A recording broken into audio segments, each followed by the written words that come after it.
Et si c'était la solution pour lutter contre le manque de médecins dans certaines régions, des centres de télémédecine dans les gares. Oui, la SNCF annonce en effet que des box de 15 mètres carrés destinées à la téléconsultation vont être déployées sur les parvis de quelques 300 gares d'ici 5 ans. Mathieu Prior, à quoi vont-ils servir précisément ?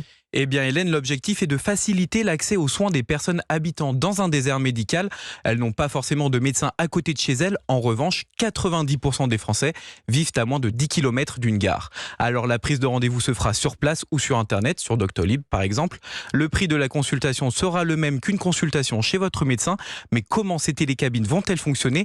Raphaël Poli est le directeur général de Retail et Connexion, filiale de la société Gare et Connexion à la SNCF. Les patients seront accueillis par un infirmier qui est chargé des premiers contacts et des aspects administratifs et des premiers actes paramédicaux. Il y aura du matériel relié à de l'informatique. Donc, par exemple, le stéthoscope tel que vous le connaissez historiquement, ça sera un stéthoscope qui sera manipulé par l'infirmier, mais les bruits cardiaques, par exemple, seront écoutés par un médecin à distance dans une très haute qualité de son.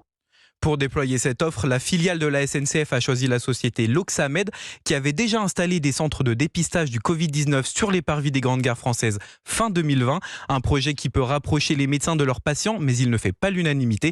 Un exemple pour le docteur Jérôme Marty, président de l'Union française pour une médecine libre. Ces centres de télémédecine seront 300 nouveaux lieux de médecine low cost. Merci beaucoup Mathieu Prior.